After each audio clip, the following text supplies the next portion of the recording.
If you've ever been in a party with someone who likes to drop a darkness spell on enemies, you may have thought something along the lines of, oh geez, now it's going to be harder for me to hit these guys. But what if I told you you could build an entire party around that darkness spell? Hello, team players. Today is the second build in my Fear the Darkness party. Let's dive in. So today we're building a ranger, the squad hunter. There's about 3 things that this build wants to do. The first is recall knowledge. I always want to have at least one recall knowledge person in the party because recall knowledge is amazing, and the ranger is very good at that, especially once they hit level 10. Moving on, we do want to see through that darkness spell, as that's what this whole build is about. And finally, we'll be sharing our Hunter's Edge benefits with our allies, which is going to be pretty important, as it'll make the champion of this party hit more, and the fighter of this party will be able to do massive damage a lot more. For our Hunter's Edge, we're going to be going with Flurry. It only makes sense. Less of a multiple attack penalty, yeah. Definitely worth it for the 2 melee builds in this party, as they'll be able to hit more often. This is really more of a support ranger build, but we'll be able to use melee and range in this build. And the Flurry Hunter's Edge will let us hit more often on enemies that aren't in the Witch's Darkness. Now, believe it or not, our most important stat for this build is going to be Wisdom.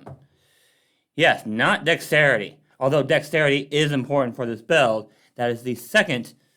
We want to max out that Wisdom and then max out our Dexterity. Wisdom is important because that's what our focus spells are going to go off of, and later all of our recall knowledge checks. Dexterity is important because of our defense, and we'll be using a bow more than likely most of the time, but we'll also want to use finesse weapons for this build, more than likely agile ones, as we are not about damage in this build, but doing a little extra damage when enemies are out of the Witch's Darkness is a good thing to do. Lastly, intelligence. For recall knowledge, until you get to level 10, you're going to have to rely on some recall knowledge skills that use intelligence. So that's why we need that. For skills, you're going to want recall knowledge skills first, followed by stealth and then medicine.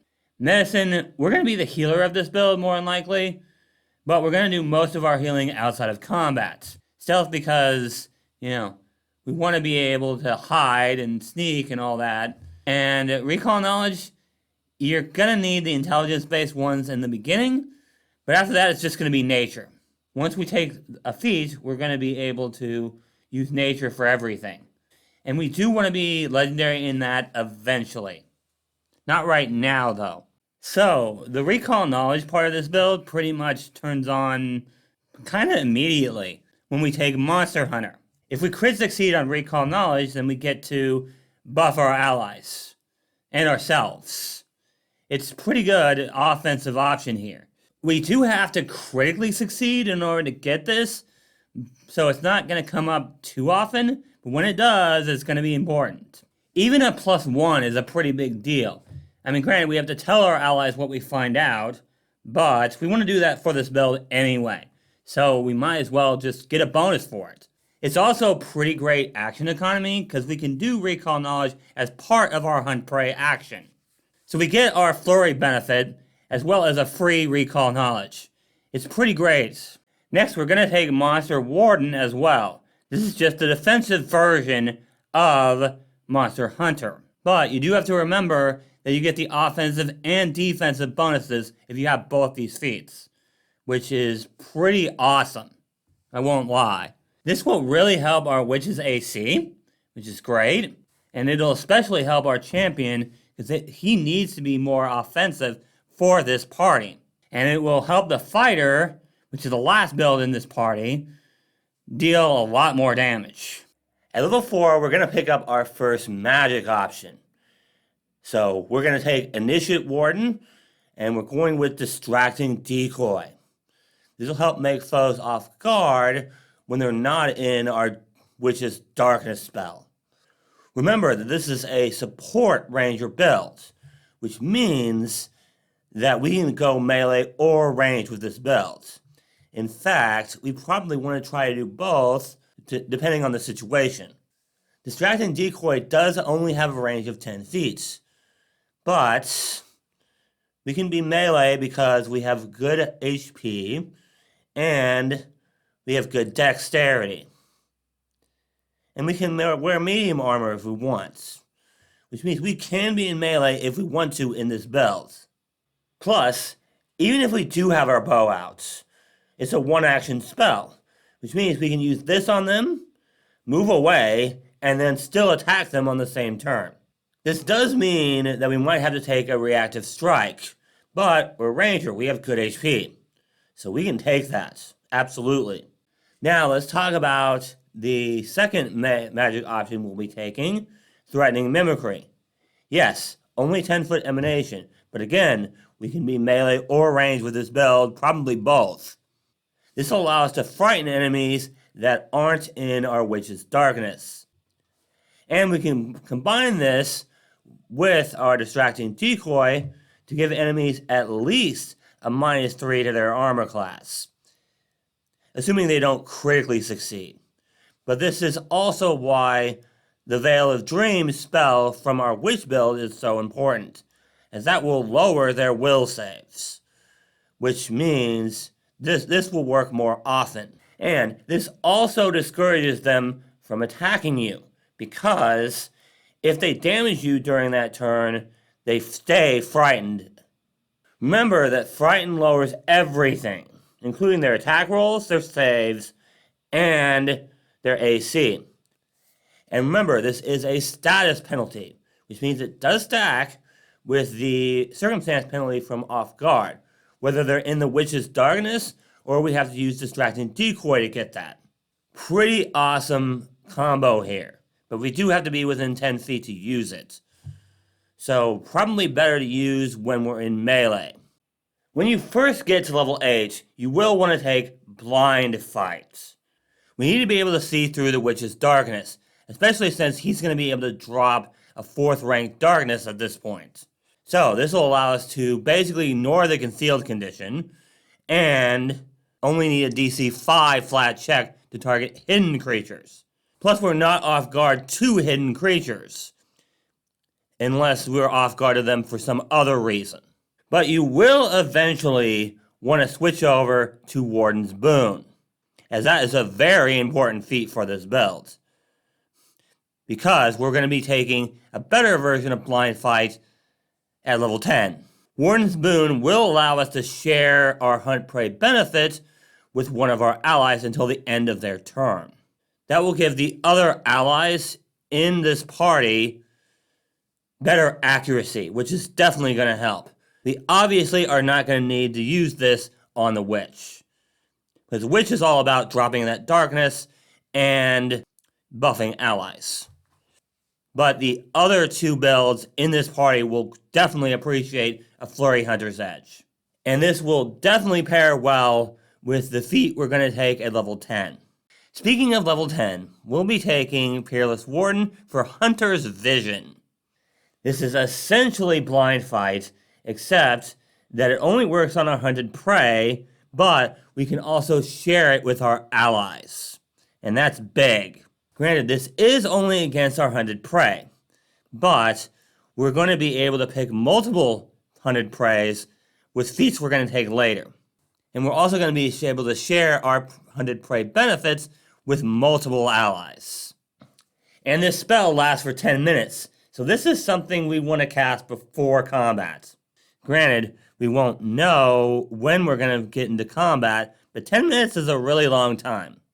And because Wisdom is our highest stat, we're going to go first a lot, which means we can drop this before the Witch even drops that 4th rank Darkness spell, because it's a one-action spell. And we can still do other things, like hunt prey, attack, whatever. Especially once we get to high levels, we won't need Blind Fight. Absolutely not. Level 12 is when we'll take Master Monster Hunter. Remember, we're trying to do Recall Knowledge with this build as well.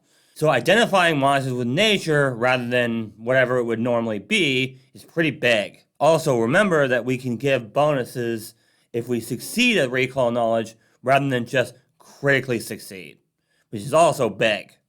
And remember that Monster Hunter and Monster Warden are circumstance bonuses, which means we can combine them with the status bonuses that our witch is giving us. And combining those with the debuffs that this build can also do means we're going to have really high effective bonuses. That means it's going to be a heck of a lot easier to take down enemies, especially ones that are higher level than us. Next up, we have Double Prey. We're taking this for two reasons. Number one, now we can hunt two prey, which means Hunter Vision will apply to both of them. Two, this is a prerequisite for the feat we're going to take next, which is going to be a very important feat here. There's really not much more to say than that. It's kind of just, we need to be able to hunt two prey. That's pretty much it. Next, we've got Shared Prey. Pretty simple here. We can grant, when we use Hunt Prey and select one prey, we can give that benefit to ourselves as well as an ally. Meaning with our Flurry Hunter's Edge, we can give less of a multiple attack penalty to any of our allies. And we do it as part of our Hunt Prey action. Whereas Warden's Boon requires an extra action on top of our Hunt Prey. This isn't exactly going to help our witch, but it is going to help the other members of this party. I know this build doesn't seem like it's going to help the witch very much, but to be honest, that's where our focus spells come in. Remember that even when we do get our focus spell that allows the witch to give greater dark vision to an ally, it's only one ally. So, Hunter's Vision will definitely help everybody see through darkness, which is indirectly helping the witch. Plus, all this recall knowledge is going to help the witch decide whether he needs to drop a 4th rank or a 2nd rank darkness, so that he's not wasting spell slots or items. Next is Legendary Monster Hunter, which means that our bonuses from Monster Hunter and Monster Warden increase to +2. We are going to be attacking more than other support builds, especially with that Flurry. But this is more focused on buffing allies and debuffing enemies. And of course, allowing our entire party to see through the darkness, especially the next build in this party. For our capstone, you probably saw what we were going to pick coming, but Triple Threats. This allows us to essentially pick up the 300 prey, or we can select 2 and share the effect with 1 ally, or we can select 1 and share the effect with 2 allies. So our entire party can focus down 1 enemy, whether they're in the darkness or not. Or we can focus down 3 enemies if we just want to attack 1. Or we can select 2 enemies and focus down both of them. And don't forget, our Hunter's Vision affects every ally that is affected by our Hunt Prey benefits, which means our party does not even have to worry about darkness anymore, whether it's cast by our witch or one of the enemies. Now let's talk free archetype. Firstly, I recommend Snarecrafter, especially if you want to use traps, as Rangers have some of the best class DC in the game. And you can combine this with one of the Ancestries I'm going to recommend in the next section for really good effect for this build.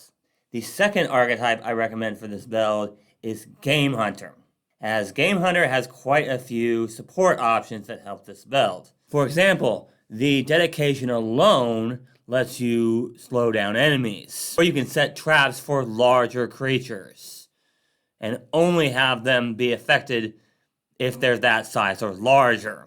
Meaning, if you choose to set a snare, you can set it so your allies don't trigger it. Lastly, I do recommend Eldritch Researcher for this build. Not only can it give you an extra cantrip, but Eldritch Researcher has a ton of feats that will help with recall knowledge in this build. For example, getting additional information, or even recall knowledge 5 times in a turn. Amazing options there as well. Okay, for Ancestry, the first one I recommend is Elf.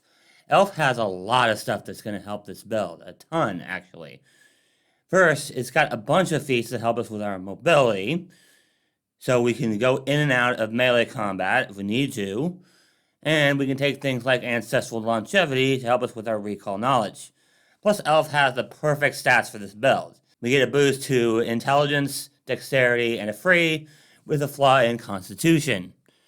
Obviously, we're going to want to put that free in our Wisdom. We do have to be careful about that negative to Con, especially when we're in melee. But yeah, other than that, Elf is almost perfect for this build. And for Heritage, we're going to go with Cavern Elf for obvious reasons. The second ancestry I can recommend for this build is Cobalt. First, Cobalt has a lot of feats that will help us with our mobility as well. In addition, if you have free Archetype and go with Snare Setter, Cobalt is an excellent addition to that, as they have a ton of feats for traps as well. Traps are amazing for this build because we can just set them in the darkness, and we can see through it, and so can our allies, but our enemies may or may not. So while they're trying to bumble around in the darkness, they may just run straight into a trap. For Heritage, I recommend the Dragon Scaled Kobold. More hit points and bonus on saves against certain things. Good defensive option here. And the last ancestry I can recommend for this build is Hobgoblin. Although, if you go Hobgoblin, you are going to want to take the 2 free boosts rather than the boosts that you normally get from Hobgoblin. We don't want that minus to Wisdom. But Hobgoblin has a lot of feats that will help our toughness, as well as our allies. And Rallying Cry, if you get that far, is just way too good of a feat to pass up. Make sure you stay tuned for the next build in my Fear the Darkness party. In addition, make sure you check out the links in the description below for my Patreon, my Discord, and my social media. If you haven't seen the Witch build for this party, you can check it out right here. Thank you guys so much for watching, and remember, teamwork is vital. It helps us solve problems.